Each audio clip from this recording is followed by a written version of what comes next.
الحمد لله وكفى وسلام على عباده الذين اصطفى. فأعوذ بالله من الشيطان الرجيم. بسم الله الرحمن الرحيم. إن الله وملائكته يصلون على النبي يا أيها الذين آمنوا صلوا عليه وسلموا تسليما. اللهم صل على سيدنا محمد وآله وأصحابه وبارك وسلم. صلاة وسلام عليك يا رسول الله صلى الله تعالى عليه وسلم. بسم الله الرحمن الرحيم. ألم تر إلى الذين أوتوا نصيبا من الكتاب يؤمنون بالجبت والطاغوت ويقولون للذين كفروا هؤلاء أهدى من الذين آمنوا سبيلا.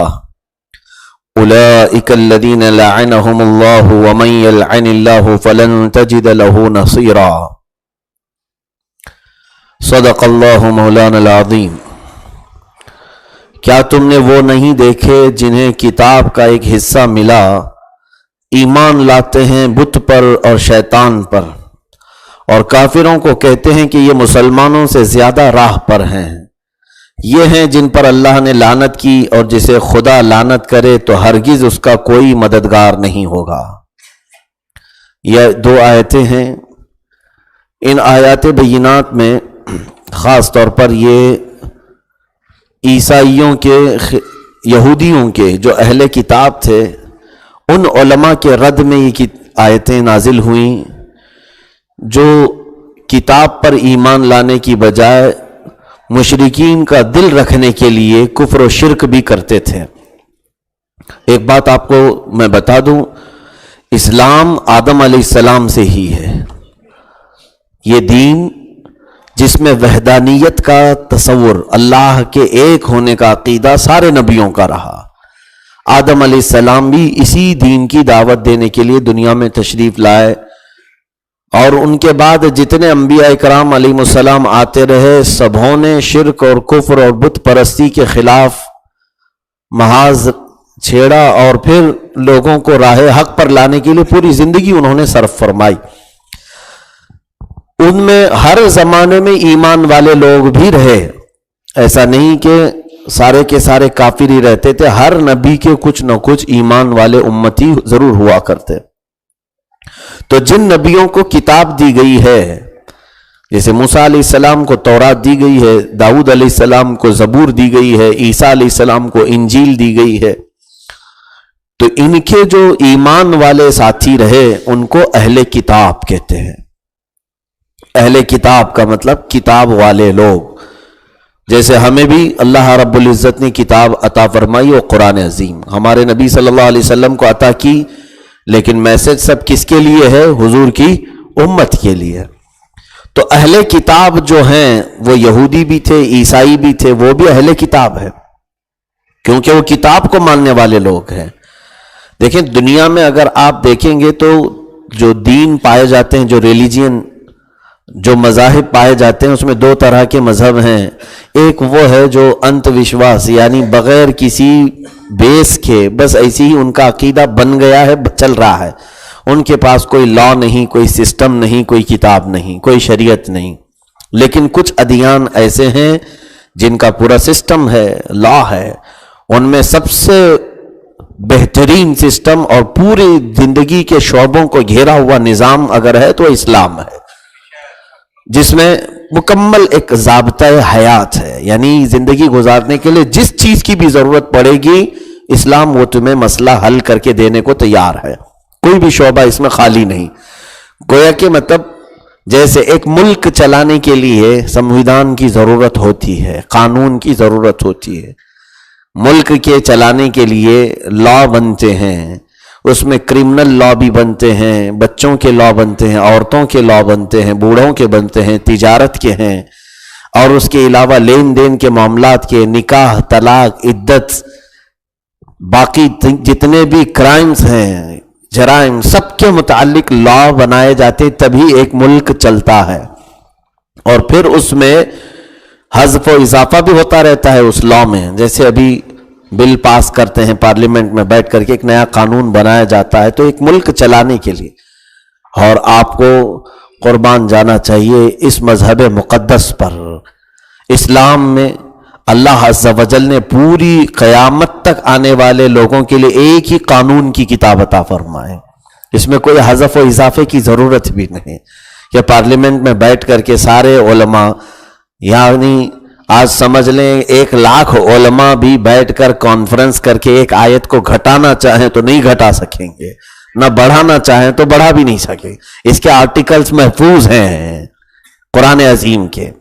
تو یہاں پر جو اہل کتاب دوسرے ہیں انہوں نے اس کو محفوظ نہیں رکھا، ان کے پاس بھی لا تھے، تورات کے ماننے والے، انجیل کے ماننے والے، عیسائی اور یہودی، ان کو بھی ایک نظام حیات دیا گیا تھا، زندگی گزارنے کے طور طریقے ان کے پاس تھے، خدا کی معرفت اور طریقت، شریعت، سارے ان کو بھی بتائے گئے تھے، لیکن انہوں نے وہی کیا جو آج پارلیمنٹ کر رہی ہے۔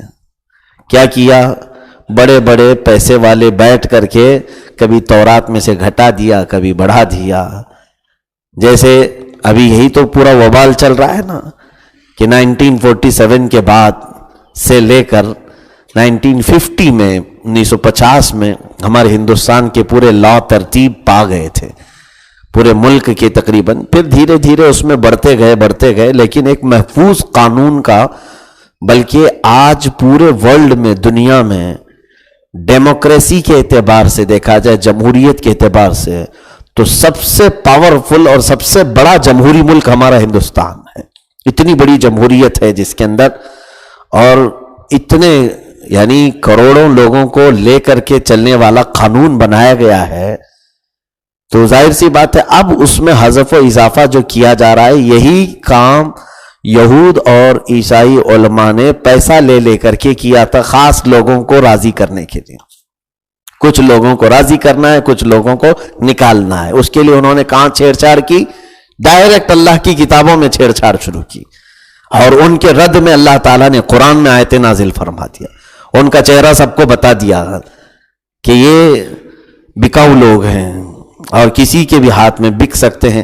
یشترون بہ ثمنا قلیلا، اللہ فرماتا ہے یہ تھوڑی سے مال کے لیے، تھوڑی سی قیمت کے لیے اللہ کی آیتیں بیچ دیتے ہیں، اللہ کی آیتیں بیچ دیتے ہیں۔ جیسے مثال کے طور پر اگر یہاں آج کسی کو تخت مل گیا، ایسے ہی ہوتا ہے کسی گدھے کو اوپر پہنچا دیا گیا، اچانک اسے سمجھ میں نہیں آیا کہ کہاں پہنچ گیا، کس کرسی میں پہنچ گیا، تو اب اس نے کسی مالدار کی جیب کو دیکھا، اس کی جیب گرم ہے، تو اس نے کہا کہ میں پورا قانون تیرے لیے الگ بنا دیتا ہوں۔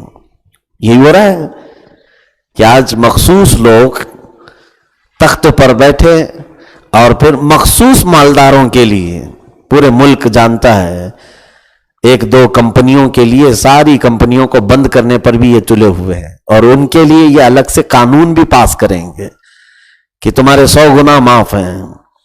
یہ تمام چیزیں دنیا دیکھ رہی، یہ سارا کا سارا سسٹم یہود کا ہے، ان کے بڑے پرکھوں نے یہی کام کیا، ان کے بڑے لوگوں کو الگ قوانین بنا کر کے دیے، اور غربا، مساکین اور عوام الناس کے لیے انہوں نے الگ مسائل بنائے۔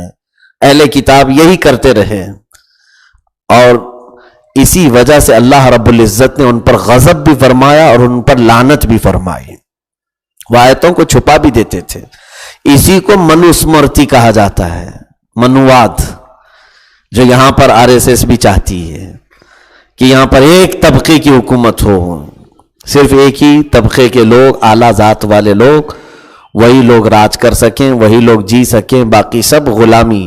یہود کی منشا بھی صرف اور صرف یہی ہے۔ آپ یہودیت پر مطالعہ کر کے دیکھیں، آپ سٹڈی کریں، ان کا کہنا ہے نحن شعب اللہ المختار، یہودی کہتے ہیں کہ ہم اللہ کی سب سے پسندیدہ قوم ہیں، اور یہ کہتے ہیں ہم برہما کی سب سے پسندیدہ قوم ہیں۔ یہ سیم ٹو سیم چیزیں یہی پائی جاتی ہیں، اور اگر کنڈلی ملائی جائے، اگر دیکھا جائے تو آئے ہوئے یہ لوگ ہیں آریہ سماج کے، مڈل ایسٹ سے آئے ہوئے لوگ ہیں، یہاں کے ہندوستان کے اصل جو رہواسی ہیں وہ دلت لوگ ہیں بیچارے، بہت پرانے لوگ ہیں، بہت پرانے لوگ ہیں، آدیواسی لوگ، یہ پرانے لوگ ہیں، باقی دوسرے لوگ آئے ہوئے ہیں، یہ ہم کو کہہ رہے ہیں۔ بہرحال خیر یہ ٹاپک نہیں ہے، لیکن یہود کا جو بھی طور طریقہ تھا وہ پورا امپلیمنٹ کرنے کی یہاں کوشش کی جا رہی ہے۔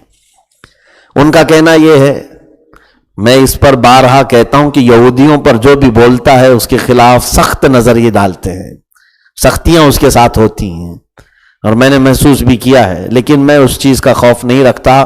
اللہ بہت بڑا ہے، اللہ جب کسی کی حفاظت کرنے پر آئے تو لاکھوں کے منہ سے بھی وہ نکال کر ہمیں سلامت لے جائے گا۔ آج ہی میں نے ایک حدیث پاک پڑھی ہے، اللہ کے حبیب صلی اللہ تعالی علیہ وسلم فرماتے ہیں، اگر اللہ نے تمہاری موت نہیں لکھی اور پوری دنیا چاہے تو بھی تمہیں مار نہیں سکتی، پوری دنیا ایک طرف ہو کر تمہیں قتل کرنا چاہے اور اللہ نے موت نہیں لکھی، ابھی نہیں مر سکتے، اور اگر اللہ نے تمہاری موت لکھ دی اور پوری دنیا سپورٹ میں کھڑی ہو تو کوئی بچا بھی نہیں سکے گا۔ یہ دو چیزیں زندگی میں لے کر کے چلو، حدیث پاک میں ہے، پوری دنیا چاہ کر کے بھی اگر موت نہیں لکھی ہے تو کچھ نہیں کر سکے گی، اور ہماری موت اگر کسی سڑک پر مرنے کی لکھی ہے تو تم اور ہم کیا اس کو بچا سکیں؟ اللہ مسبب الاسباب ہے۔ میرے عزیزو، میں یہ بات عرض کر رہا تھا کہ ان کا عقیدہ یہی ہے کہ ہم اللہ کی پسندیدہ قوم ہیں، یہود اور باقی سارے لوگوں کا۔ اچھا، اور ایک ان کا عقیدہ یہ کہتے ہیں یہود کو اللہ نے جنت کی مٹی سے بنایا ہے، یہودیوں، اور باقی سارے لوگوں کو کچرے سے بنایا ہے، غلاظت سے بنایا ہے، اس لیے پوری دنیا کو حقارت کی نظر سے دیکھتے ہیں کہ تم ان پر حاکم نہیں بن سکتے۔ ان کا کہنا ہے کسی اور کو ہم حاکم نہیں تسلیم کریں گے۔ سیم یہی چیز RSS کہتی ہے۔ ان کا کہنا یہ ہے کہ ہم برہما کے سر والے حصے سے بنے ہوئے ہیں، باقی چھتر جتنے بھی درشیہ ہیں، شودر ہیں، یہ سب یعنی بھگوان کے، خدا کے، ان کے جس کو تسلیم کرتے ہیں وہ پیروں سے بنائے گئے ہیں، الگ جگہ سے بنائے گئے ہیں۔ یہ ساری چیزیں ملتی جلتی ہیں۔ اور ان کا کہنا یہود کا یہ بھی ہے کہ دنیا میں اگر اقتدار اور پاور کسی کے لیے اللہ نے لکھا ہے تو وہ صرف ہمارے لیے ہے، باقی لوگوں کے لیے نہیں۔ یہ بھی یہی کہتے ہیں، حاکم بننے کا حق صرف ہم لوگوں کو ہے، اعلیٰ ذات والوں کو ہے۔ یہود کا کہنا یہ ہے کہ مذہب کے مقدس معاملات سارے ان کے اندر جو اعلیٰ ذات کے لوگ ہیں صرف وہی کیا کریں گے، باقی دوسرے کو ان کے مذہب کے معاملات میں دخل دینے کی کوئی اجازت نہیں، نہ ان کی کتابیں پڑھنے کی، نہ عبادت کروانے کی، امام بننے کی کسی کو بھی پرمیشن نہیں۔ سیم وہی چیز یہاں پر بھی لائے ہیں کہ پوجا پاٹ کرنے کے لیے کوئی دلت نہیں کر سکتا، برہمن کو لانا پڑے گا، پنڈت ہی کر سکتا ہے۔ لیکن میرے عزیزو، ان سب کی کاٹ کے لیے، کاسٹزم کے تمام خطرات کو ختم کرنے کے لیے اسلام ہے۔ اسلام وہ عظیم مذہب ہے جہاں ایک کسان کا بچہ بھی حافظ قرآن ہو تو ہمارا امام بن سکتا ہے۔ ہمارے ہاں اس چیز کا کوئی فرق نہیں رکھا گیا کاسٹ کا۔ بہرحال یہود ان کا اور ایک عقیدہ یہ بھی ہے کہ دنیا میں جتنی بھی قیمتی چیزیں ہیں جیسے سونا، چاندی، جواہرات، اس کے مالک صرف ہم ہیں حقیقت میں۔ ان کا کہنا ہے خدا نے ہم کو سونے کا وارث بنایا ہے اور ہم جسے جتنا چاہیں گے وہ دیں گے۔ ان کے شریر میں یہ ڈالا جاتا ہے بچپن سے کہ تم ہی دنیا کے حاکم ہو، تم ہی یہ تمام چیزوں کے مالک ہو۔ اسی وجہ سے ہمارے ایک بڑے ڈاکٹر ہیں، انہوں نے تحقیق میں یہ بھی کہا، آج پوری دنیا میں انہوں نے یہ مشہور کر رکھا ہے، سونے اور چاندی کی دکان کو کیا کہتے ہیں؟ جیولری نا، جیولری۔ اور ان یہود کا نام ہے جیوز۔ یہود کو کیا کہتے ہیں انگلش میں؟ جیوز۔ تو اسی جیوز سے انہوں نے جیولری کر دیا ہے۔ جیو سے جیولری، یعنی جتنا سونا چاندی ہے صرف یہود کا ہے، کسی کا نہیں۔ ہم اندازن بولتے چلے گئے جیولری جیولری، انہوں نے سب کو قائل کروا دیا ہے۔ ہو بہو یہی چیز آج ہمارے ہندوستان میں جو منوواد کے قائل لوگ ہیں جو بیٹھے ہوئے ہیں بڑے بڑے پد پر، ان کا بھی یہی کہنا ہے مال پورا ایک ہی طرف آنا چاہیے، کسی ایک ہی طرف سمیٹنے کے لیے آج یہ تمام چیزیں ہو رہی نا، آنی بانی تانی نانی اڈانی امبانی، یہ جو ان کے صیغے ہیں اسی کی طرف ایک طرف ہو جانا چاہیے۔ یہ بڑے لوگ ہیں بس ایک ہی طرف جمع ہو جائے، باقی غریب سوسائڈ کرتا رہے۔ یہ تمام چیزیں میرے عزیزوں میں اس لیے عرض کر رہا ہوں کہ یہود کی جو منشا ہے وہ پوری چیز یہ لاگو کرنے کی کوشش کرتے ہیں. منوواد، منوسمرتی، یہ تمام چیزیں ہمارے ہندوستان کے لیے ہو ہی نہیں سکتی. اسی لیے مسلمانوں سے زیادہ ان کو خطرہ دلت لوگوں سے ہے. آج میرا میسج اگر وہ دلت لوگوں تک پہنچتا ہے، میں نے پہنچانے کی کوشش بھی کی ہے. میں یہ چاہتا ہوں کہ وہ لوگ اب بھی بیدار ہو جائیں، ورنہ پھر تم 200 سال پہلے والی زندگی میں چلے جاؤ گے جب تمہارے ساتھ وہ حشر کیا جاتا تھا کہ یہ زمین پر تھوک بھی نہیں سکتے تھے. ان کے گلے میں مٹکا لگا کر کے گھمایا جاتا تھا. ان کے گلے میں ہانڈی لٹکائی جاتی تھی کہ اگر ان کو تھوکنا ہو تو اس ہانڈی میں تھوکیں، زمین پہ تھوک نہیں سکتے تھے. اتنا ناپاک سمجھتے تھے. چھوت اچھوت والا معاملہ اتنا تھا. پچھلے سالوں میں چلے جائیں گے پھر اگر آج اویئرنس نہیں لایا گیا. بہرحال میں یہاں پر آیتوں کی تشریح کر دوں. آج ایک بہت اہم کام کے سلسلے میں آج علماء کرام کی ایک میٹنگ ہے، اس میں مجھے شرکت کرنی ہے. میں مختصر عرض کرتا ہوں اس آیت کی تفسیر میں. ہوا یہ تھا کہ یہ آیت کب نازل ہوئی بتا دیتا ہوں، اس کا شان نزول بتا دوں تو تقریباً تفسیر آپ کو سمجھ میں آ جائے گی.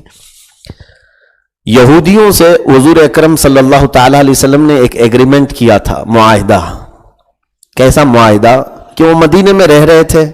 جب رسول پاک صلی اللہ علیہ وسلم مدینے تشریف لائے تو ان سے کہا دیکھو شہر سب کا ہے، مدینہ تمہارا بھی ہمارا بھی ہے، تم بھی مدینے رہ رہے ہو، ہم بھی مدینے میں رہ رہے ہیں، لیکن ہماری دشمنی پر اترے ہوئے ہیں مکہ والے اور دیگر مشرکین.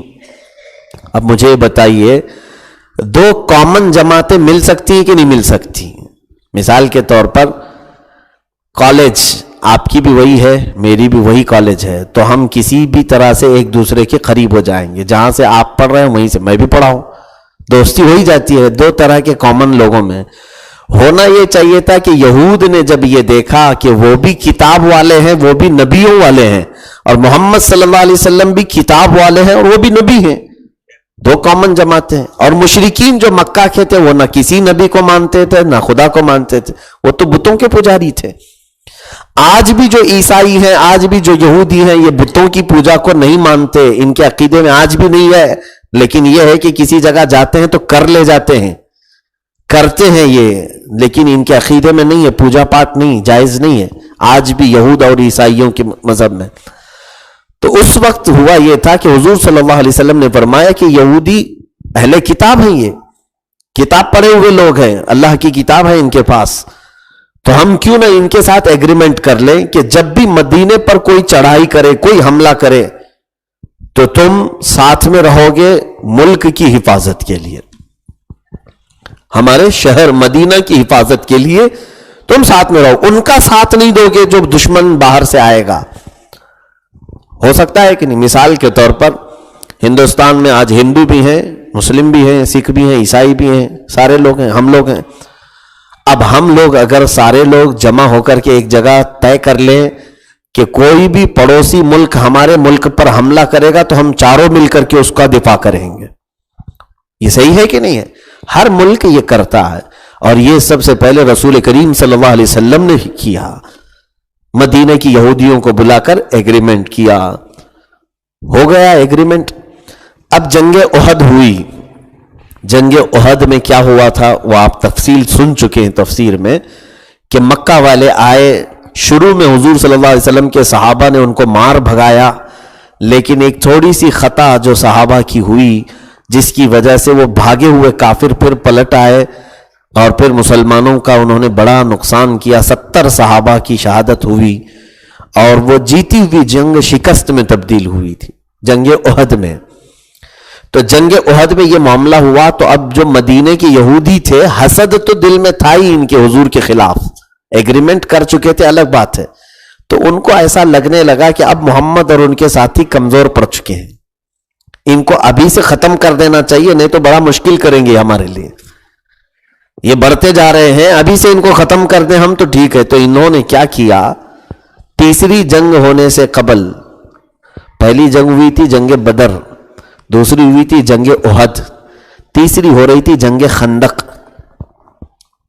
اب یہ 5ویں ہجری میں ہوئی تھی، تو وہ جنگ چھڑنے والی تھی، یہ بھی حضور کی طرف سے نہیں تھی جنگ خندق بھی، مکہ والوں کی طرف سے انہوں نے اعلان کر دیا. ایک جنگ کر لیا احد میں، انہوں نے صحابہ کو شہید کیا تو ان کے حوصلے بڑھ گئے تھے، وہ اچھل کود کر رہے تھے کہ اب تو ہم ان کا خاتمہ کر کے ہی آئیں گے، پورے مدینے کا خاتمہ کر کے آئیں.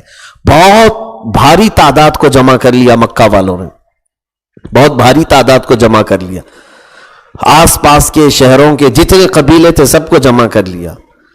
اب حضور صلی اللہ علیہ وسلم کو خبر ہوئی کہ وہ لوگ جنگ کی تیاریاں کر رہے ہیں، تو حضور نے بھی اپنے صحابہ کو سب ترتیب دینا شروع کر دیا کہ ان کا مقابلہ کیسے کریں گے. اگر وہ مدینے پر چڑھائی کر لیے تو مدینے کی حفاظت کیسے ہوگی. صحابہ کی روز میٹنگیں ہو رہی ہیں، مشورے ہو رہے ہیں، سب چیزیں ہو رہی ہیں. اس میں یہودی بھی تو تھے، جو یہودی ایگریمنٹ کیے ہوئے تھے وہ بھی آتے تھے، دیکھتے تھے. اب کیا ہوا، یہودیوں کی ایک جماعت جو علماء تھے اس میں سے، انہوں نے چھپ کر کے حضور صلی اللہ علیہ وسلم سے مکہ کا سفر کر لیا، مکہ پہنچ گئے. مکہ کیوں؟ حضور کی ساری خبریں مکہ والوں کو بتانے کے لیے. کیا ہو تم وہاں سے آؤ، تم جب حملہ کرو گے تو ہم ادھر سے محمد اور ان کے ساتھیوں پر حملہ کریں گے، دونوں مل کر کے ختم کر دیں گے. غدر کیا نا، دھوکہ کیا. یہی چیز، یہ یہودیوں کی صفات ان کے اندر پائی گئی ہے. انگریزوں کے ساتھ بھی یہی کیا تھا انہوں نے. جب انگریز مار رہے تھے تو یہ جاسوسی کر رہے تھے مسلمانوں کی اور ہندوؤں کی بھی. اسی وجہ سے اس تنظیم پر، RSS پر بین لگا ہوا تھا. آزادی کے وقت بین لگا ہوا تھا کہ انہوں نے جتنے بھی بڑے بڑے جو نیتا ہیں ان کی جاسوسی کی ہے، جا کر کے انگریزوں کو بتاتے تھے. سیم یہی مدینے کی یہودی کی ہے مکہ والوں کے ساتھ. مکہ گئے، مکہ میں جب گئے تو کعب بن اشرف نام کا بڑا یہودی عالم ہے، یہ پہنچا مکہ میں اور پوری جماعت تھی یہودیوں کی. ابو سفیان کے گھر پر یہ لوگ قیام کیے. ابو سفیان اس وقت کافروں کی سرداری کر رہے تھے.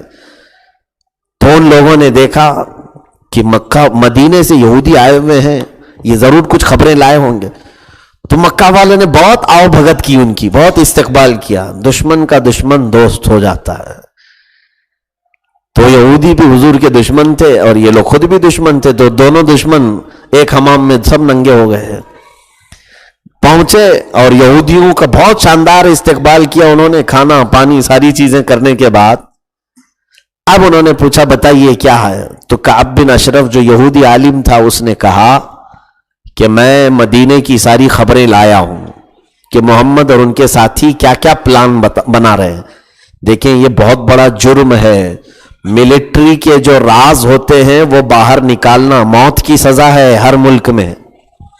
اگر آپ نے ملٹری کی جو راز ہیں وہ کہیں باہر ڈال دیے، دوسرے ملک کو آپ نے پہنچا دیا تو آپ کو دیش دروہی کا مقدمے کا سامنا کرنا پڑے گا اور پھانسی کی سزا ہو سکتی.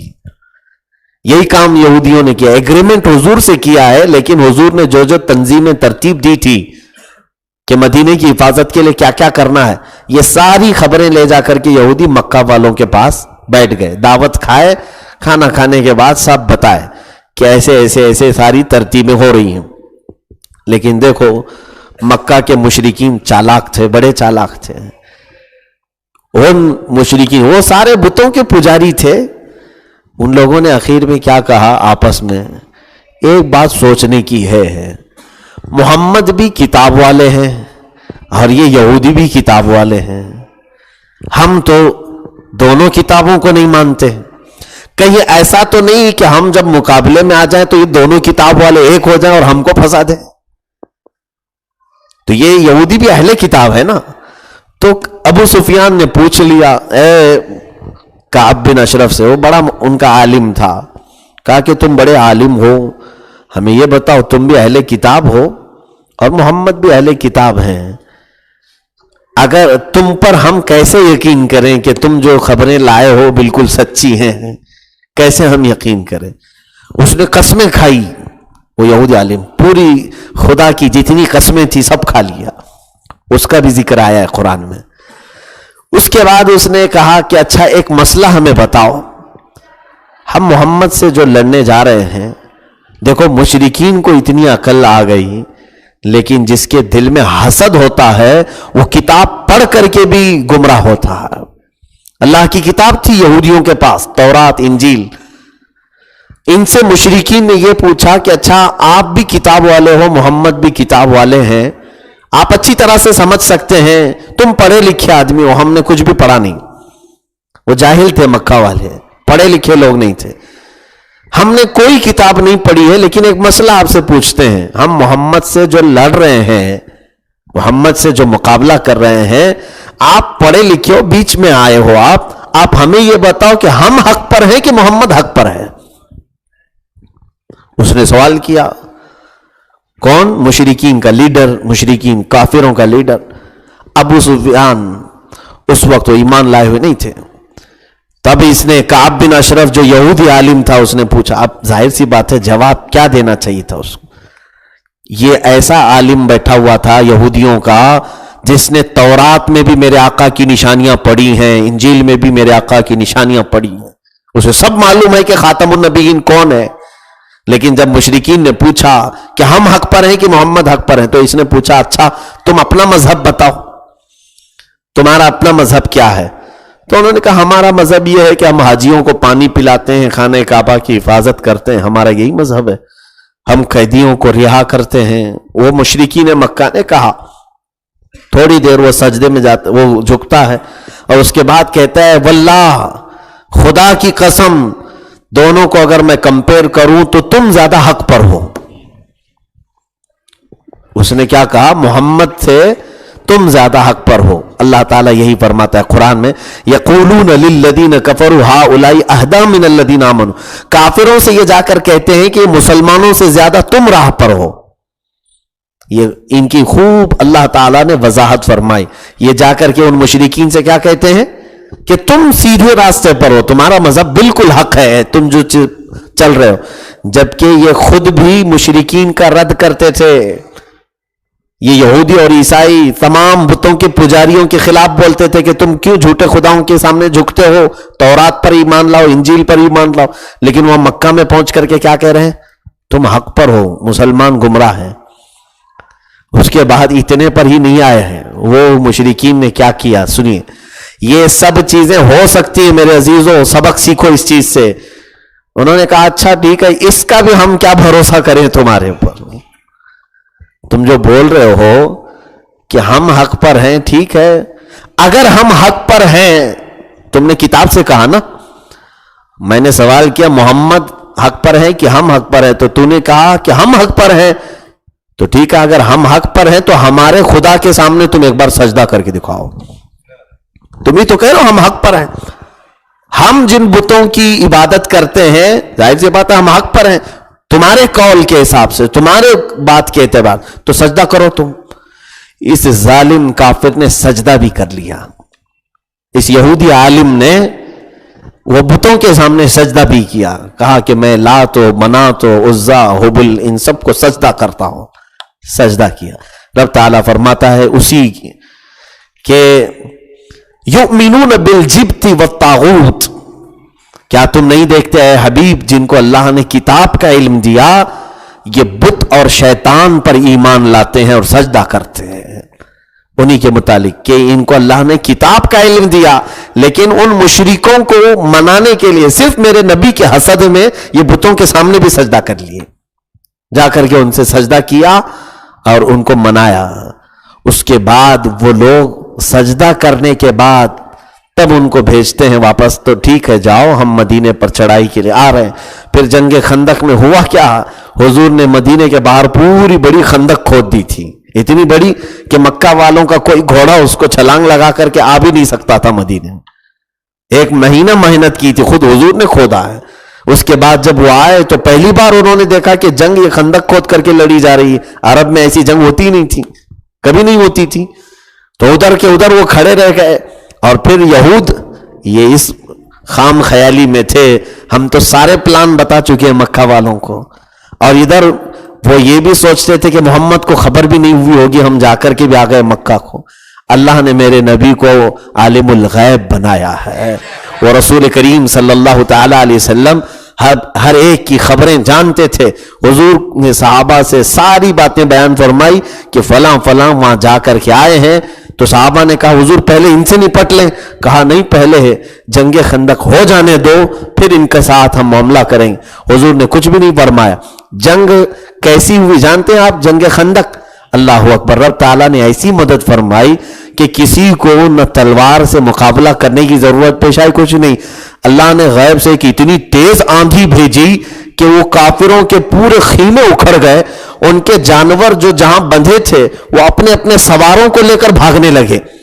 یعنی جن کی رسیوں میں پیر پھنس گئے، کسی کے گلے میں پھندا پھنس گیا، اور گھوڑے ان کو کچلتے ہوئے چلے گئے. مکہ والوں میں اتنی بھگدڑ مچی کہ بغیر جنگ کیے وہ جان بچا کر مکہ واپس لوٹ گئے. یہ اللہ کی مدد تھی. وَزُلْزِلُوا زِلْزَالًا شَدِيدًا. اللہ فرماتا ہے ہم نے بہت ہی تیز زلزلہ ان کے درمیان پیدا کر دیا تھا، سب بھاگ گئے.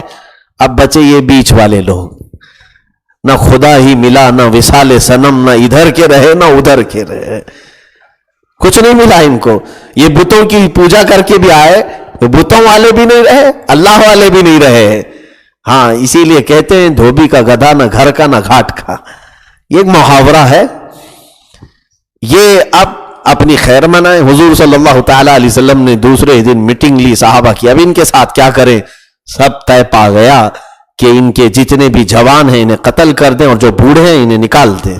یہ حضور کو نکالنے بیٹھے تھے اور فیصلہ ایسا آیا کہ یہ تمام یہودیوں کو مدینہ چھوڑ کر فرار ہونا پڑا. پورے کے پورے مدینہ چھوڑ کر بھاگ گئے. اس دن جو بھاگے آج تک مدینے میں ان کی انٹری نہیں ہو سکی.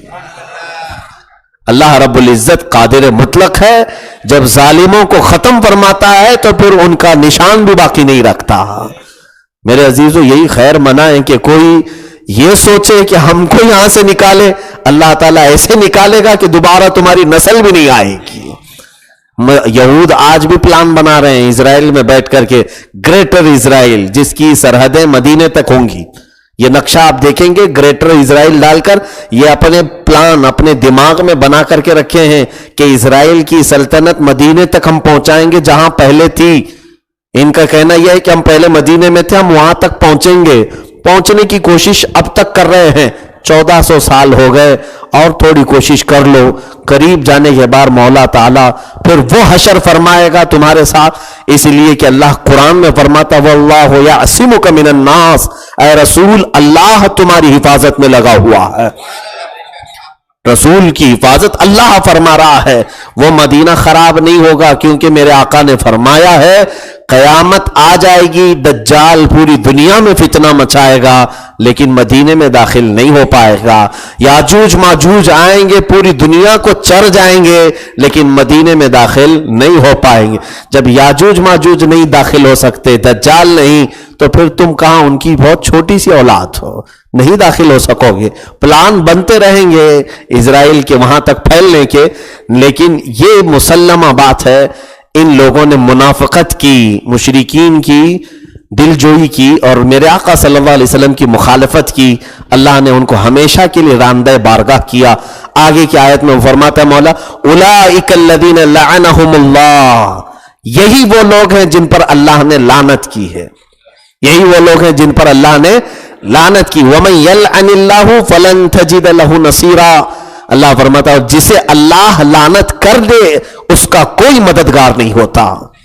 اور یقیناً اللہ جس پر لعنت کرے اس کا کوئی مددگار نہیں ہوگا. آج ہمارے ملک میں یہ حالات شروع ہونے جا رہے ہیں اور انہوں نے شروعات کی ہے گھسپیٹی کر کے نکالنے کی پلان کہ باہر سے آئے ہوئے لوگوں کو نکالیں گے، باہر سے آئے ہوئے لوگوں کو نکالیں گے. یہی مدینے کی یہودی کہتے تھے کہ مکہ ہیں یہ محمد کے ساتھی، یہ سب گھسپیٹی ہیں، ان کو نکالو. اور نکالتے خود ایسے نکلے کہ آج تک واپس آ نہیں سکے، آج تک نہیں واپس آ سکے. اور انشاءاللہ میرا مولا جب کرم فرمائے گا تو دیکھنا کہ جو نکالنے کے قوانین لا رہے ہیں پورا دیش اور پورا ملک انہی کو دربدر کرے گا. پہلے تو صرف پولیس نے تڑی پار کیا تھا، پورا دیش بھی تڑی پار کر سکتا ہے. وآخر دعوانا الحمدللہ رب العالمین.